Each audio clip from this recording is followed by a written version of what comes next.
तो हम उस सांसारिक मोक्ष की बात नहीं कर रहे जिसके बारे में हम अक्सर सुनते हैं। हम उस तरीके की बात नहीं कर रहे कि कैसे हम इस जीवन में हैं और कैसे हम इस जीवन की चीजों से, संसार की माया से मुक्ति पा जाएंगे और वो मोक्ष हमें मिल जाएगा। उद्धार वो नहीं है।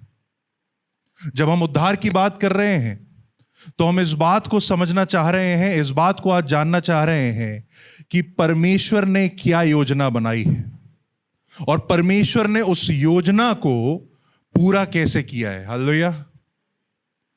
क्योंकि हम अक्सर कई बार संसार की कई चीजों को, संसार की कई बातों को यूं समझने लगते हैं कि हां, उद्धार ऐसा ही है। पर असल में जब हम उद्धार को देखते हैं खुदा के लोगों, तो बाइबल के अनुसार उद्धार जब हमें शब्द मिलता है, उस शब्द को हम समझ सकते हैं छुटकारे के रूप में। जब उद्धार हमें शब्द मिलता है, उस शब्द को हम देख सकते हैं बचाए जाने के रूप में। यानी उद्धार का सीधा सीधा मतलब क्या है? बचाया जाना। पर अब सवाल यह आता है कि आखिर हम बचाए किससे जाते हैं और आखिर ऐसी क्या चीजें हैं, आखिर वो ऐसी क्या बातें हैं जिससे हमें बचाए जाने की जरूरत है।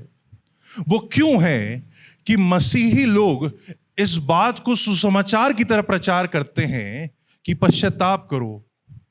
क्यों है कि मसीही लोग बार बार इस चीज को लेकर आते हैं, मसीही लोग बार बार इस चीज का प्रचार करते हैं कि परमेश्वर का राज निकट है? ऐसा इसलिए खुदा के लोगों, क्योंकि हम बचाए गए हैं। और कई बार मसीही होने के नाते या मसीह जन होने के नाते भी हम इन चीज को, इस बात को नहीं समझ पाते कि आखिर ये बचाया जाना क्या है, ये उद्धार क्या है। खुदा के लोगों, अगर हम पहला थिस्सलुनीकियों उसका 5वां अध्याय उसकी 9वीं आयत को देखें तो उसमें यूं लिखा हुआ है, क्योंकि परमेश्वर ने हमें क्रोध के लिए नहीं परंतु इसलिए ठहराया है कि हम अपने प्रभु यीशु मसीह के द्वारा उद्धार प्राप्त करें। दो चीजों को हम यहां देख सकते हैं। वो ये कि हम प्रभु यीशु मसीह में उद्धार प्राप्त करें। अभी हमने समझा उद्धार का क्या मतलब है? बचाया जाना। यानी कि हम बचाए किससे जा रहे हैं? इसी आयत के पहले अध्याय में, पहले हिस्से में हम देख सकते हैं, परमेश्वर के क्रोध से नहीं, पर यीशु मसीह, इसलिए कि हम प्रभु यीशु मसीह के द्वारा उद्धार प्राप्त करें। जहां संसार हमें यह सिखा सकता है, जहां हम संसार से अगर चीजें सीखने जाएं, जहां हम संसार से अगर जीवन के मकसद को सीखने जाएं, जहां संसार से अगर हम जीवन की परिभाषा सीखने जाएं, तो वो शायद हमें यूं सिखाए कि इस संसार की माया से, इस संसार के लोभ से, इन संसार की चीजों से मुक्त होना है, उसी को मुक्ति पाना कहते हैं, उसी को मोक्ष पाना कहते हैं। वो सब अपनी जगह है, पर संसार कभी भी उस मुद्दे की बात नहीं करता जो मुद्दा सबसे ज्यादा जरूरी है, और वो है परमेश्वर का क्रोध। मैं जानता हूं आज के समय में परमेश्वर के क्रोध पर बात करना या परमेश्वर के क्रोध को समझना बहुत मुश्किल होता है, क्योंकि हम सिर्फ परमेश्वर और उसका प्रेम देखते हैं। जब किसी कलीसिया में आते हैं, पहला वचन जो सुनाया जाता है, क्योंकि परमेश्वर ने जगत से ऐसा प्रेम किया। जब भी हम परमेश्वर की बात करते हैं, हम प्रेम की बात करते हैं। वचन बताता है कि परमेश्वर प्रेम है, पर वही वचन यह भी बताता है कि परमेश्वर क्रोध रखने वाला परमेश्वर है। परमेश्वर बहुत क्रोध रखने वाला परमेश्वर है। तो आखिर ऐसा क्यों है कि हम परमेश्वर के क्रोध से बचाए जाएं? जब परमेश्वर ने ही यह चाहा कि हम बचाए जाएं, तो आखिर ऐसा क्यों है? आखिर ऐसा क्यों कर मुकर्रर हो गया है कि नहीं, लोग परमेश्वर के क्रोध में आएंगे, लोग परमेश्वर के क्रोध की सजा पाएंगे? ऐसा इसलिए खुदा के लोगों, क्योंकि इस वक्त हम जिस स्थिति में हैं, इस वक्त हम जिस हालात में हैं, वचन बताता है खुदा के लोगों की मनुष्य केवल और केवल पाप की स्थिति में है। हम इस बात को देख चुके हैं कि मनुष्य हर वो काम जो वो करता है, हर वो चीज जो वो सोचता है, हर वो चीज जो वो जानता है, वो केवल और केवल पाप की स्थिति में है।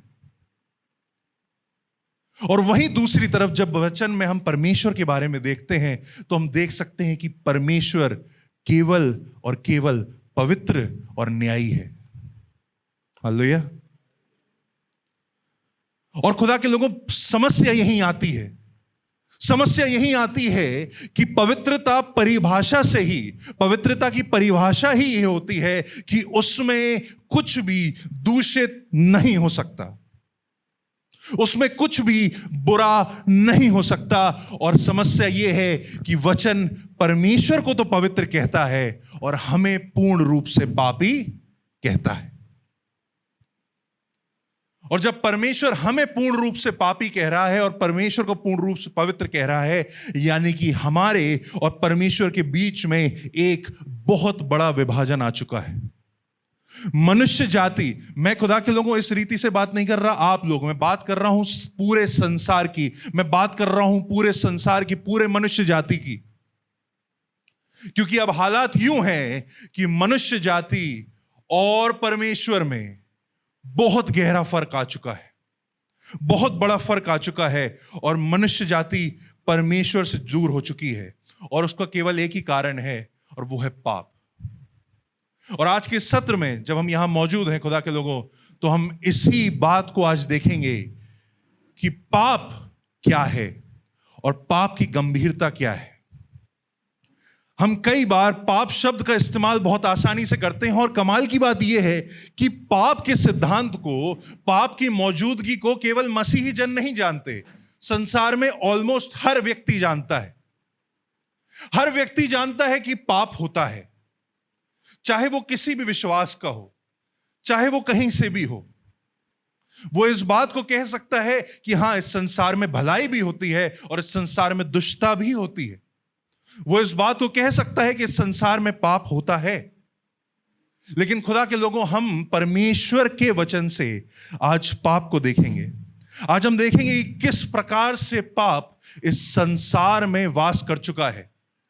और जब हम पाप की गंभीरता को समझ जाएंगे, जब हम पाप की गंभीरता को और पाप की समस्याओं को समझ जाएंगे, तब हम उसके उद्धार और उसके बचाए जाने का कारण भी समझ पाएंगे। वो कारण क्या है, हम किससे बचाए जा रहे हैं, हमें किससे संभलना है, हमें किससे बचाया जाना है। आइए उस बात को समझें। खुदा के लोगों, वचन में जब हम पाप को देखते हैं, जो शब्द आता है पाप, हम ये चीज जानते हैं कि ये हिंदी का शब्द है, पर पुराने नियम में जब हम, यानी कि इब्रानी भाषा में जब हम इस शब्द को देखते हैं तो वो शब्द है खता। उर्दू में भी हम इस शब्द के आसपास का एक शब्द देख सकते हैं, खता। लेकिन इब्रानी में जो शब्द आता है पाप के लिए, उसे कहते हैं खता।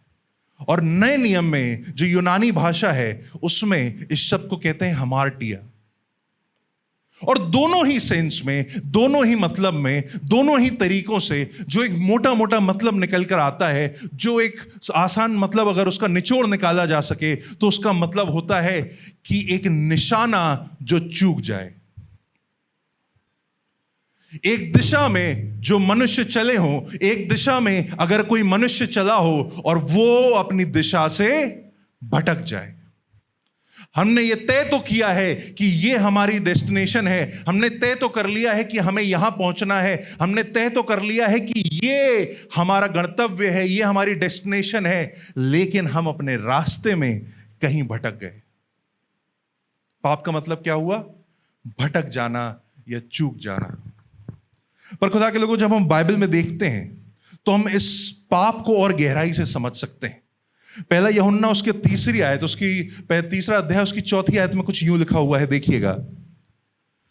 जो कोई पाप करता है वे व्यवस्था का विरोध करता है, और पाप तो व्यवस्था का विरोध है।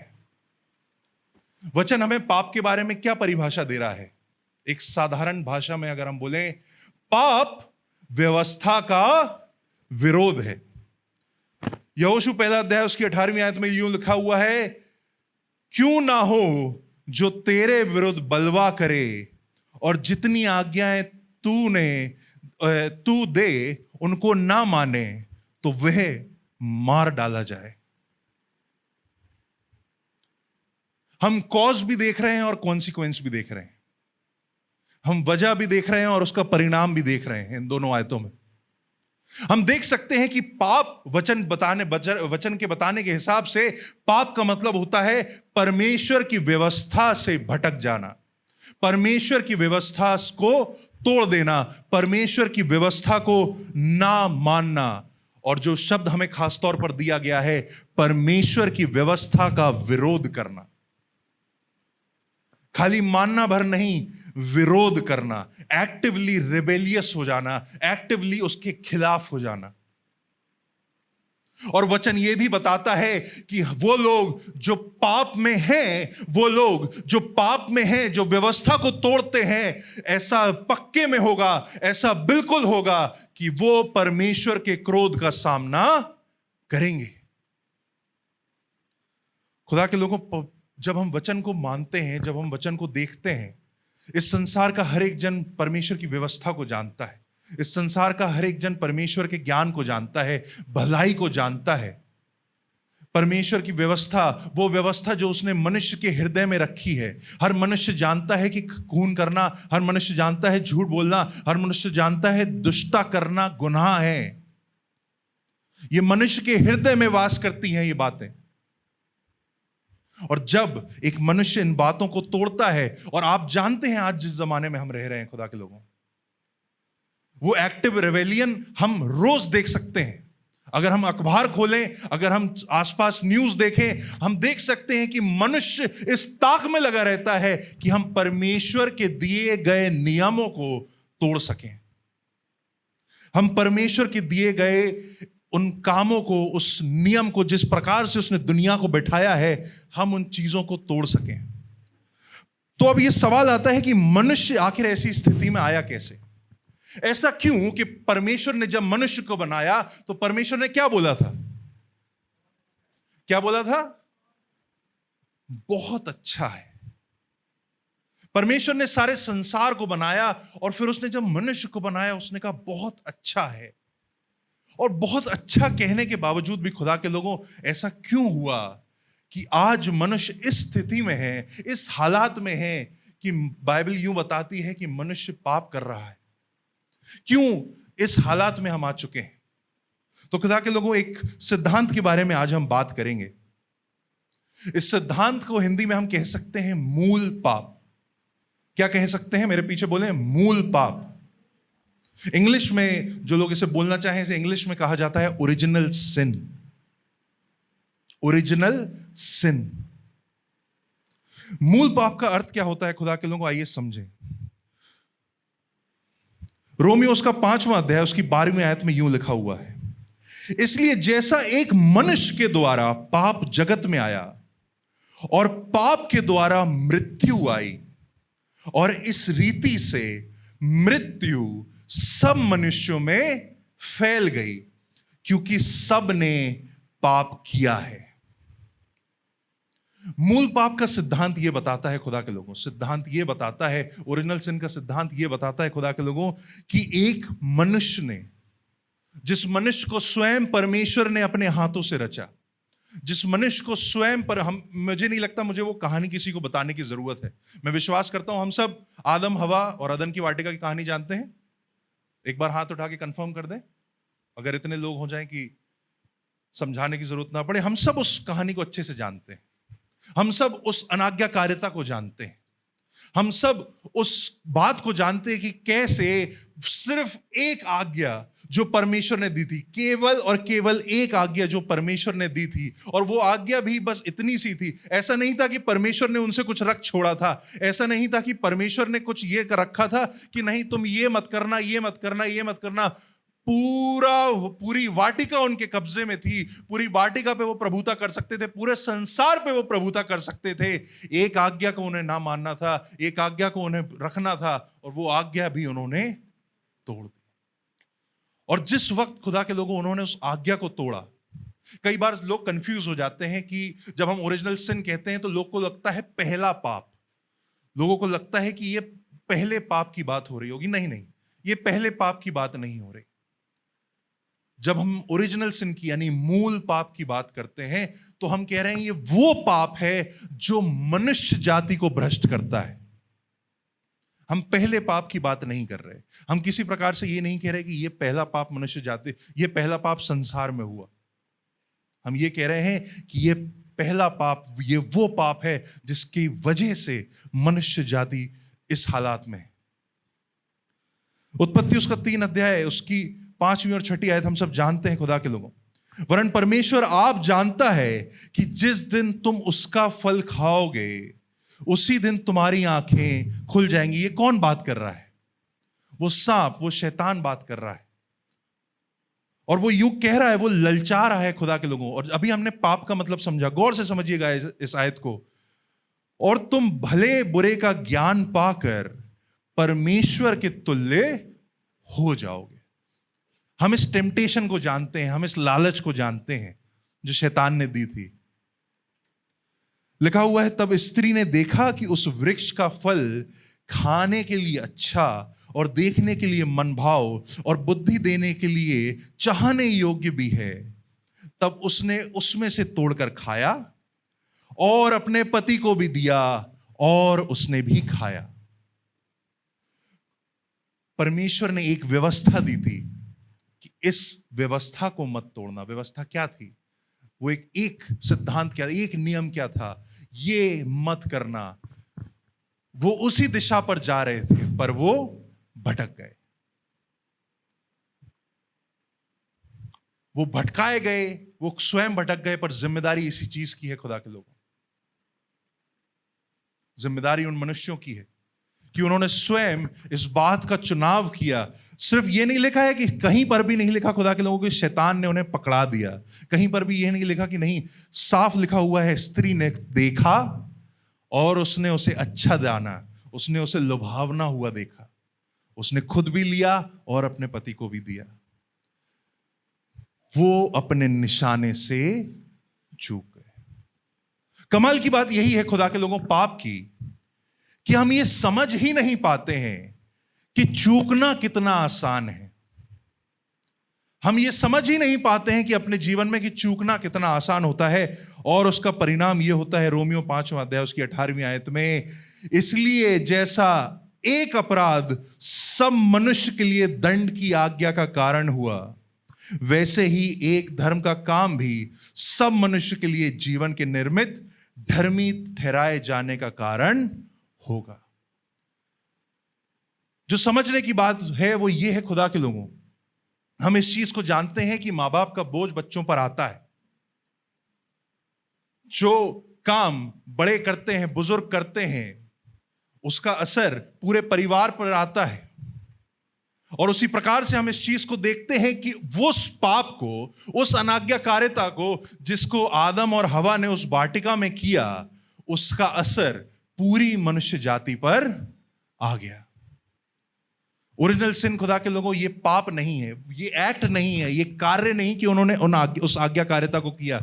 ओरिजिनल सिन है वो प्रभाव जो पूरी मनुष्य जाति पर पड़ा, वो प्रभाव जो पूरी मनुष्य जाति अब झेल रही है। और खुदा के लोगों वचन इस प्रकार से बताती है, दाऊद इस बात को समझ गया था और वो लिखता है खुदा के लोगों भजन संहिता उसकी 51 अध्याय उसकी 5वीं आयत में, देख मैं अधर्म के साथ उत्पन्न हुआ और पाप के साथ अपनी माता के गर्भ में पड़ा।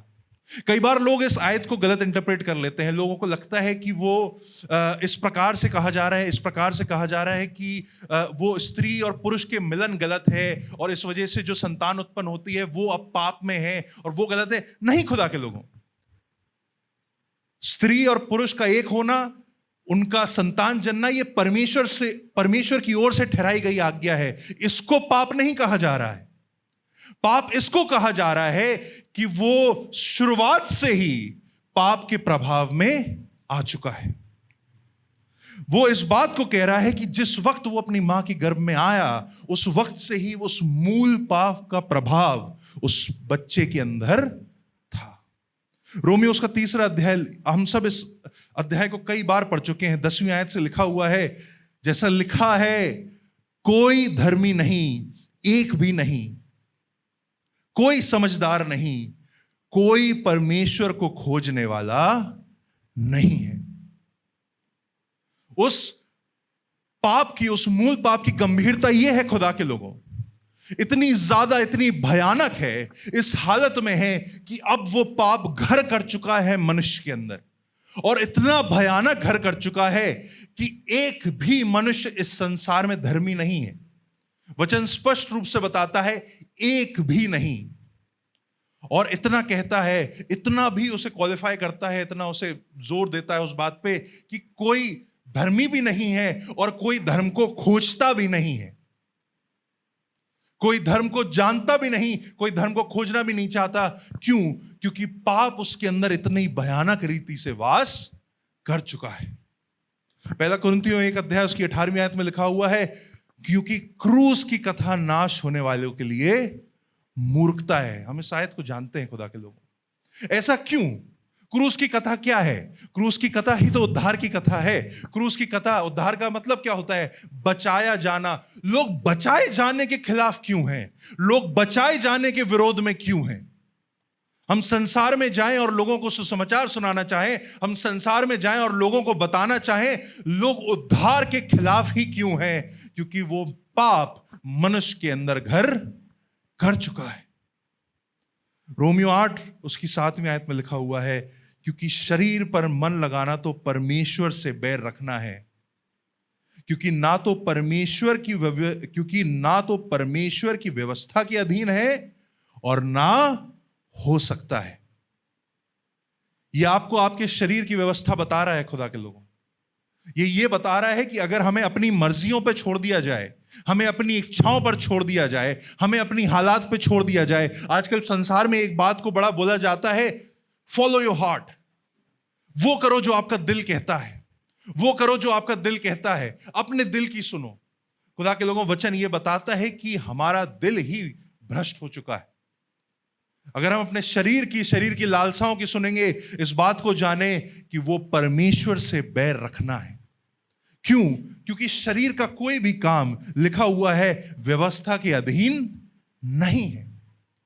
हर एक वो काम जो हम करते हैं, मैं आपको पाप की गंभीरता इस रूप से समझाना चाहता हूं खुदा के लोगों, क्योंकि अगर हम पाप समझेंगे तभी हम बचाए जाने के महत्व को समझ पाएंगे, तभी हम उद्धार को समझ पाएंगे।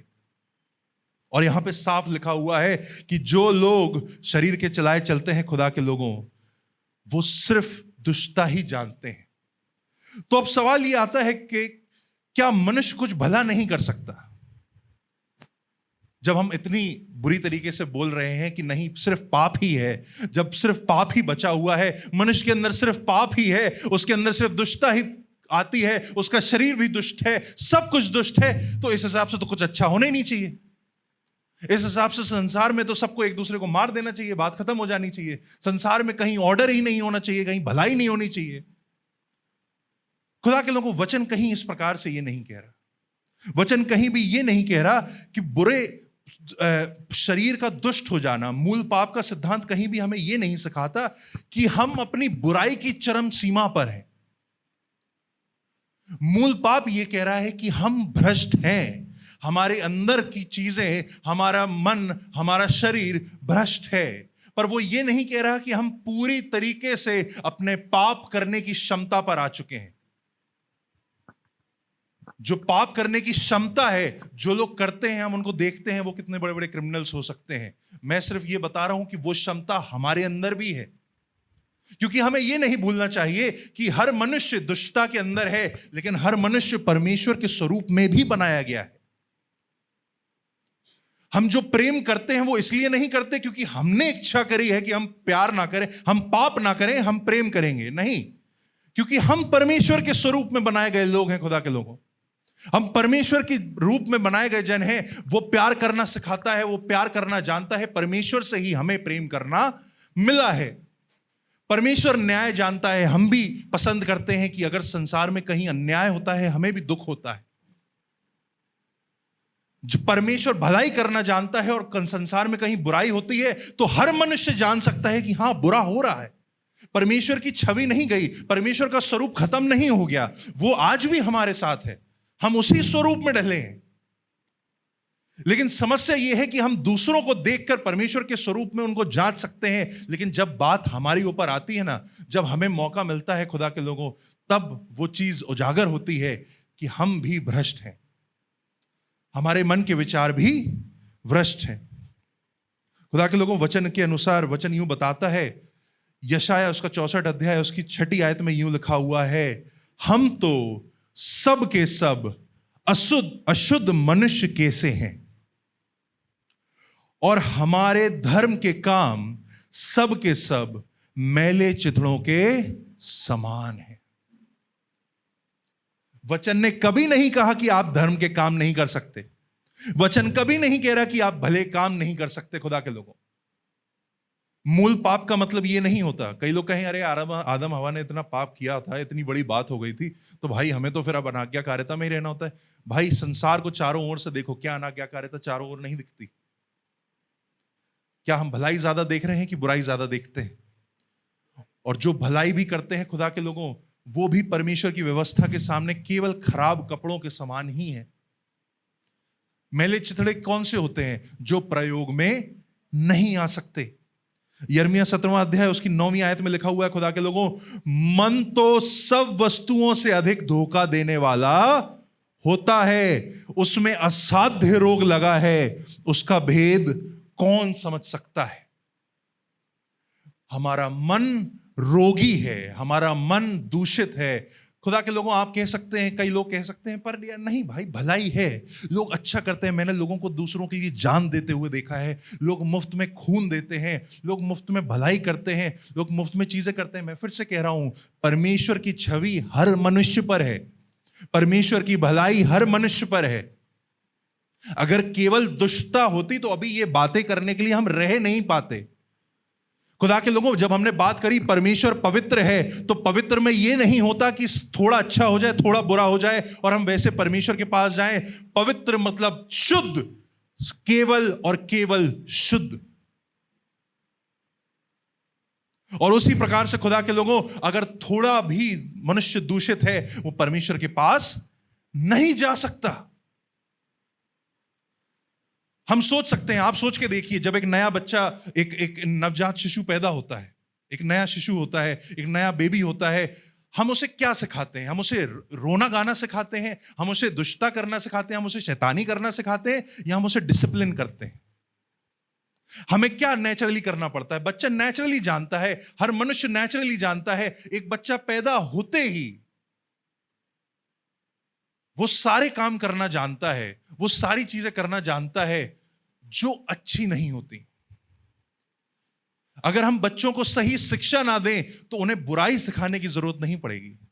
अगर मनुष्य को सही शिक्षा ना दी जाए तो उन्हें दुष्टता सिखाने की जरूरत नहीं पड़ेगी। बेसिक इंस्टिंक्ट जो हर मनुष्य की है, जन्मजात, वो दुष्टता की है, मारने की है, चुराने की है, घात करने की ही है। हम मनुष्य को डिसिप्लिन करते हैं। हम उन्हें यह नहीं कहते कि तुम बहुत डिसिप्लिन्ड हो, कभी कभी थोड़ा लूज हो जाया करो, कभी कभी थोड़ा सा ऐश किया करो, कभी थोड़े मजे भी किया करो। नहीं, मजे करना किसी को सिखाने की जरूरत नहीं है, डिसिप्लिन सिखाने की जरूरत है। खुदा के लोगों, ये बेसिक इंस्टिंक्ट हर मनुष्य में है। ये बेसिक बातें, ये भ्रष्टता खुदा के लोगों हर मनुष्य में है। वचन आगे बताता है, इफिसियों उसका 2 अध्याय उसकी 5वीं आयत में, जब हम अपराधों के कारण मरे हुए हैं। वचन हमें स्पेसिफिक रूप से यह कहता है कि हम अपने अपराधों के कारण किस हालात में हैं? मरे हुओं में। इस आयत में वो पास्ट टेंस में इस चीजों को बता रहा है, क्योंकि वो यीशु मसीह के अनुग्रह के बाद उन चीजों को बता रहा है। पर अभी जब हम पाप की बात कर रहे हैं, जो अभी तक मसीह को नहीं जानते, जो अभी उद्धार को नहीं जानते, यानी वो किस हालत में है? मरे हुए हैं। यूहन्ना 3 अध्याय 19वीं आयत में लिखा हुआ है, और दंड की आज्ञा का कारण यह है कि ज्योति जगत में आई है और मनुष्य ने अंधकार को ज्योति से अधिक प्रिय जाना है, क्योंकि उनके काम बुरे हैं। भलाई संसार में है, परमेश्वर का जीवन, परमेश्वर की ज्योति संसार में है, लेकिन मनुष्य अपने बेसिक इंस्टिंक्ट में केवल एक ही चीज बेहतर जानता है, केवल एक ही जगह उसका मन जाता है, केवल एक ही जगह उसका दिल ललचाता है, वो क्या है? अंधकार। बार बार हम अंधकार की क्यों हमें अंधकार की चीजें, क्यों वो चीजें जो खराब होती हैं, क्यों वो चीजें जो कलीसिया की रीति से अच्छी नहीं लगती, क्यों वो चीजें जो चर्च के बाहर, कई बार नहीं होता हम बात करते हैं अरे नहीं ये बातें चर्च में नहीं करनी चाहिए, पर बातें चर्च के बाहर कर लेते हैं। क्यों? क्योंकि बातें तो हम वही करना चाहते हैं। समस्या बातों की नहीं है, वो तो अपनी जगह है, चर्च आ गया अभी। हमारा दिल ही वही करता है खुदा के लोगों। यूहन्ना उसका 8वां अध्याय उसकी 34वीं आयत में लिखा हुआ है, जो कोई पाप करता है वह पाप का दास है। हम मूल पाप को समझ चुके हैं खुदा के लोगों, पर हम इस बात को भी जाने कि मनुष्य सारी चीजों को, सारी बातों को, सारी चीजों को अपनी जीवन में रोज महसूस करता है, उसका असर रोज महसूस करता है, वो बार बार देखता है। इब्रानियों उसका 11वां अध्याय उसकी 6ठी आयत में लिखा हुआ है, और विश्वास बिना उसे प्रसन्न करना अनहोना है, क्योंकि परमेश्वर के पास आने वाले को विश्वास करना चाहिए कि वह है, और अपने खोजने वाले को प्रतिफल देगा। पर समस्या यह आ जाती है, जैसा हमने पढ़ा, वो अपने खोजने वाले को प्रतिफल भी देता है खुदा के लोगों, और जो उस पर विश्वास नहीं करता वो उसे प्रसन्न नहीं कर सकता। और वचन यही मनुष्य के बारे में कह रहा है कि हम बिना विश्वास के ही भले काम करने की सोचते हैं। हम सोचते हैं बिना विश्वास के, बिना परमेश्वर को जाने हम भले काम करें। दुनिया जमाना भले काम करने की कोशिश करता है खुदा के लोगों। बड़ी बड़ी चैरिटी ऑर्गेनाइजेशंस हैं, बड़े बड़े लोग हैं जो बड़े बड़े काम इस दुनिया में करते हैं, बहुत ही बड़े बड़े काम करते हैं खुदा के लोगों। पर इस बात को जाने, वो विश्वास से नहीं करते। वो इसलिए नहीं करते कि वो परमेश्वर के नाम से कर रहे हैं, वो इसीलिए करते हैं क्योंकि उनके मन में एक लोभ है। कई लोग इसीलिए भला करते हैं, हम जानते हैं कई लोग, कितने ऐसे लोग हैं जो कुछ भला करेंगे और लिख देंगे, भाई अनाउंस करवा देना, भाई करवा देना, जरूर से ध्यान से करवा देना। क्यों? भलाई तो केवल एक ही चीज के लिए करी जानी चाहिए कि भलाई करी जा रही। पर खुदा के लोगों, जो काम बिना विश्वास के किया जाए उससे परमेश्वर को प्रसन्न नहीं किया जा सकता। हम परमेश्वर के पास आ तो सकते हैं, पर वचन यही बताता है कि हम परमेश्वर को खोजते ही नहीं, हम परमेश्वर को खोजते ही नहीं हैं। और खुदा के लोगों, तब हम इन सब बातों के बाद फिर अगली बात को जो हम देख सकते हैं वो है हमारा व्यक्तिगत पाप। हम इस बात को तो अभी जाने, इस बात को तो समझ गए कि हां, आदम हवा के पाप करने के कारण वो मूल पाप का प्रभाव हम सब पर पड़ा है। हमने इस बात को देखा कि वो पाप का असर विरासत में हम सबको मिला है, वो सारी दुष्टता विरासत में हम सबको मिली है। इंग्लिश में इसे कहा जाता है, we inherit the sin, we have inherited the sin from Adam and Eve. वो दुष्टता हमने विरासत में पाई है। पर हम फिर इस बात को कह सकते हैं कि क्या हमें जिंदगी भर उनका पाप झेलना पड़ेगा? क्या ये सही है कि हम उनके पाप को झेलें? क्या ये ठीक है कि हम उन्हीं के पाप के कारण संसार में रहें? क्या हम उनके पाप के कारण दंड को पाएं? क्या हम उनके ही पापों के असर में रहें? खुदा के लोगों, मैं आपको एक चीज बताना चाहता हूं कि हम सिर्फ उस पाप के प्रभाव में हैं। मैंने आपको बोला, मनुष्य के पास संभवता है, मनुष्य के पास ताकत है, मनुष्य के पास परमेश्वर की छवि है, परमेश्वर का स्वरूप है कि वो भला करता रहे, पर वो नहीं करता। हम व्यक्तिगत पाप को देखते हैं, लगातार देख सकते हैं खुदा के लोगों, और खुदा के लोगों, व्यक्तिगत पाप देखने के लिए हमें कहीं और जाने की जरूरत नहीं है। ये बात मैंने पिछली बार भी आप लोगों से कही थी, ये बात अक्सर हम आपसे बात करते हैं जब भी हम मिलते हैं। खुदा के लोगों, हम अपने जीवन को देखें, हमें कहीं और जाने की जरूरत नहीं है व्यक्तिगत पाप देखने के लिए। एक साधारण सा तरीका होता है, हम खुद इस बात को आज कबूल करें, हम खुद इस बात को कहें, क्या हमने झूठ बोला कभी? क्या हमने अपने जीवन में कभी झूठ बोला है? क्या कोई ऐसा है जो यहां बैठा है, मैं तो नहीं हूं उनमें से, जो ये कह सके कि नहीं, मैंने कभी झूठ नहीं बोला। मैं कभी ये नहीं कह सकता कि हाँ, मैंने कभी किसी के खिलाफ कोई व्यभिचार नहीं किया, मैंने कभी किसी के खिलाफ कोई दुष्टता का विचार नहीं सोचा, मैंने कभी किसी के नफरत का ख्याल अपने जीवन में नहीं लाया। क्या आप में से कोई इस बात की गवाही दे सकता है? ठीक है, मूल पाप हमारे अंदर वास करता है, ठीक है, हमारा शरीर पाप के वश में है, ठीक है, ऐसी चीजें चल रही हैं, पर परमेश्वर हमें संभवता देता है कि हम इस जीवन में कुछ कर सकें, हम परमेश्वर की व्यवस्था पे चलने का प्रयास कर सकें। पर हम क्यों नहीं चलते? क्यों हम लगातार पाप करते हैं? क्यों हम लगातार पाप करते हैं? खुदा के लोगों, वचन इस प्रकार से बताता है, याकूब 2 अध्याय उसकी 10वीं आयत में लिखा हुआ है, क्योंकि जो कोई सारी व्यवस्था का पालन करता है परंतु एक ही बात में चूक जाए तो वह सब बातों में दोषी ठहर चुका। आप कहेंगे कि एक पाप करने से पूरी व्यवस्था तोड़ना, यह तो भैया नाइंसाफी है, ये तो वचन की नाइंसाफी है। नहीं नहीं, परमेश्वर के नियम बहुत कठोर हैं। खुदा के लोगों, फिर उसी शब्द पे मैं आपका ध्यान ले जाना चाहता हूं, पवित्रता। परमेश्वर की पवित्रता यूं नहीं हो सकती कि पूरा परमेश्वर पवित्र है, एक बेटा जो उसका हो, उसने एक ही तो व्यवस्था तोड़ी है, एक ही बात तो करी है उसने। नहीं, पवित्रता का अर्थ ही यह है कि पूर्ण रूप से शुद्धता होनी चाहिए। हम इस बात को गिन सकते हैं खुदा के लोगों, हम पिछले 2 दिन के बोले गए झूठों को, गलत मन के विचारों को, की गई नफरतों को हम याद करें, स्वयं से याद करें।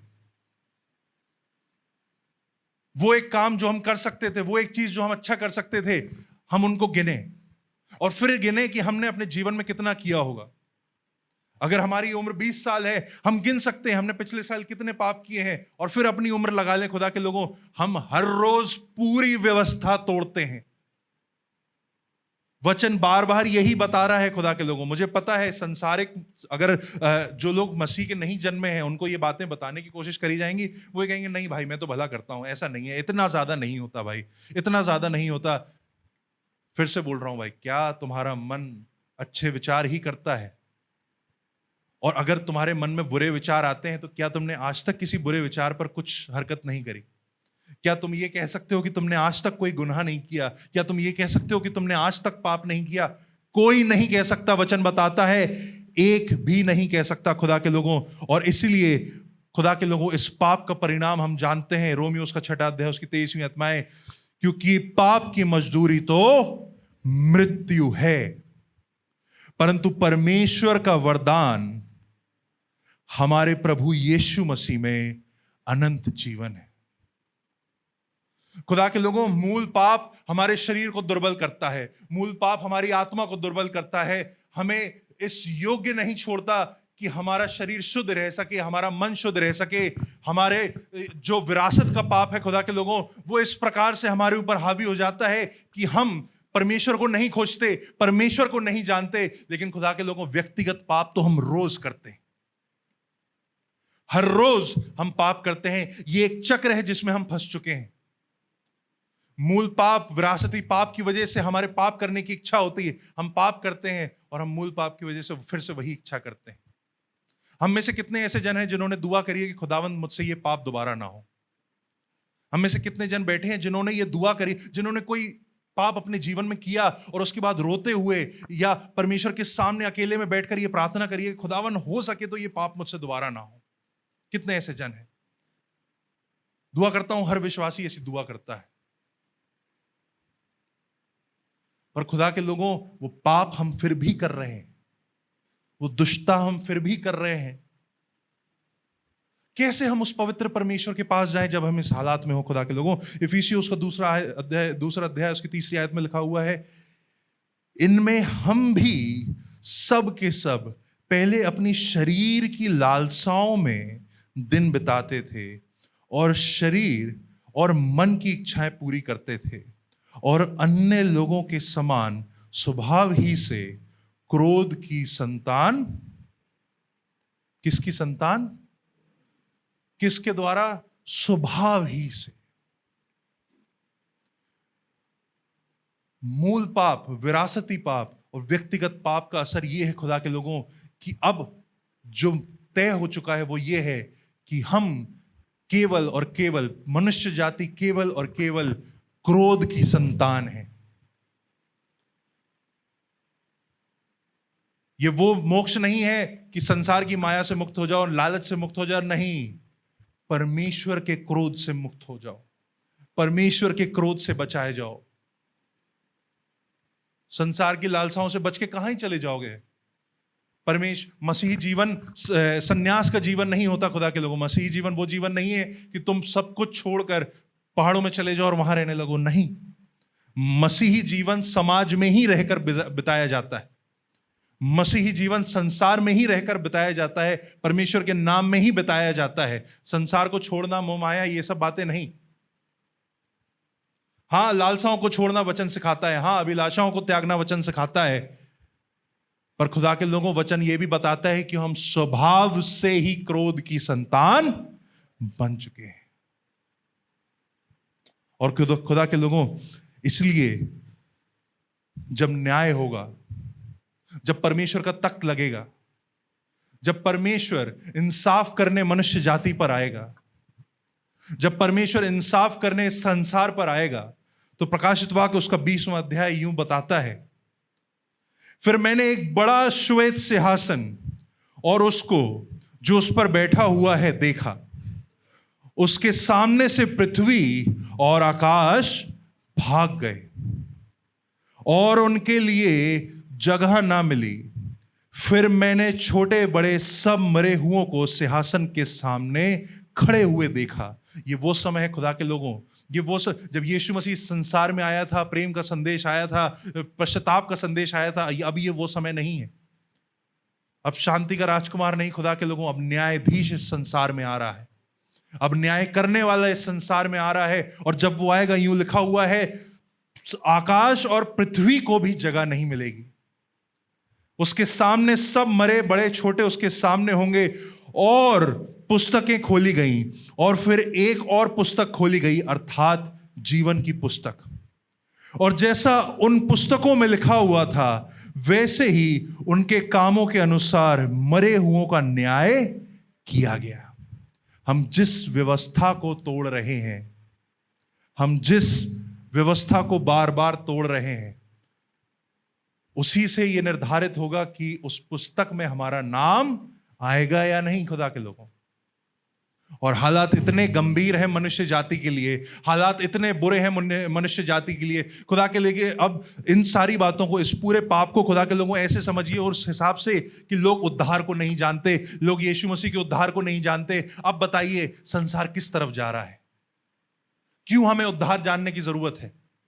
आगे लिखा हुआ है खुदा के लोगों, और जैसा उन पुस्तकों में लिखा हुआ था वैसे ही उनके कामों के अनुसार मरे हुओं का न्याय किया गया। समुद्र ने उन मरे हुओं को जो उसमें थे दे दिया, और मृत्यु और अधोलोक ने उन मरे हुओं को जो उनमें थे दे दिया, और उनमें से हर एक के कामों के अनुसार उनका न्याय किया गया। यानी कि मरे और जीवित सब मनुष्यों का न्याय इस रूप से होता है। और लिखा है, मृत्यु और अधोलोक आग की झील में डाले गए। ये आग की झील दूसरी मृत्यु है, और जिस किसी का नाम जीवन की पुस्तक में लिखा हुआ ना मिला वह आग की झील में डाला जाएगा। खुदा के लोगों, संसार इस वक्त इस मोड़ पे है कि कई लोग तो ये कहते हैं कि अरे ये सब नर्क वर्क की बातें, ये सब झूठ हैं, सिर्फ डराने के लिए और फालतू विश्वास लाने के लिए बताई जाती हैं कि मनुष्य डर जाए और परमेश्वर पर विश्वास ले। खुदा के लोगों, डरा हुआ विश्वास वैसे ही परमेश्वर को नहीं चाहिए। हम सिर्फ हकीकत बता रहे हैं, वचन सिर्फ हकीकत बता रहा है, क्योंकि अगर हकीकत नहीं बताई गई तो कैसे हम उद्धार बताएंगे? पाप की गंभीरता यह है खुदा के लोगों कि पाप इस दशा में खत्म होता है। एक पापी मनुष्य का जीवन इस दशा में खत्म होता है कि वो आग की झील में डाला जाएगा। यह है पाप का परिणाम, यह है पाप का न्याय, और यह है परमेश्वर का क्रोध। पाप की गंभीरता खुदा के लोगों, मैंने आपको बहुत छोटे रूप में इस चीज को बताया कि कैसे हम हर रोज पाप करते हैं खुदा के लोगों, पर कई बार शायद हम उन पापों को हल्का समझने लगते हैं। पर मैं आपको स्पष्ट रूप से बता देना चाहता हूं खुदा के लोगों, वचन इस बात को बताता है, यशायाह उसका 59 चैप्टर, उसमें लिखा हुआ है, सुनो यहोवा का हाथ ऐसा छोटा नहीं हो गया कि उद्धार ना कर सके। ऐसा नहीं है कि यहोवा उद्धार ना कर सके, ना वे ऐसा बहरा हो गया है कि सुन ना सके। लेकिन पाप की गंभीरता देखिएगा खुदा के लोगों, क्या लिखा हुआ है, परंतु तुम्हारे अधर्म के कामों ने तुमको तुम्हारे परमेश्वर से अलग कर दिया है। परमेश्वर का हाथ छोटा नहीं है, परमेश्वर के कान बहरे नहीं है, परमेश्वर की दया कम नहीं है, पर खुदा के लोगों यहां लिखा हुआ है, तुम्हारे यानी कि मनुष्य जाति के पापों ने, मनुष्य जाति के कर्मों ने हमको परमेश्वर से अलग कर दिया है, और तुम्हारे पापों के कारण उसका मुख तुमसे ऐसा छिपा है कि वह नहीं सुनता। परमेश्वर बहरा नहीं है, परमेश्वर ऐसा नहीं है जो ना सुन पाए, पर हम इतने पाप में हैं, मनुष्य परमेश्वर से इतना दूर हो चुका है खुदा के लोगों, इतनी दूर दशा में जा चुका है, पाप के कारण इस हालत में गिर चुका है कि वो पवित्र परमेश्वर से इतना दूर है कि उसकी दुआ, उसकी पुकार परमेश्वर तक नहीं पहुंचेगी। मनुष्य पापी है खुदा के लोगों, इस बात पे हम विचार करें, इस बात पे हम बहुत जोर से मनन करें। और इसी के साथ खुदा के लोगों, हम अगले सेशन की ओर जब चलते हैं, हम इस बात को सीखेंगे कि मनुष्य की जब ये हालत है तो परमेश्वर की पवित्रता क्या होगी। और जब हम इन दोनों बातों को समझेंगे तो हम समझ पाएंगे कि ये अंतर कितना बड़ा है। परमेश्वर आप सभी को आशीष दे। Praise Lord.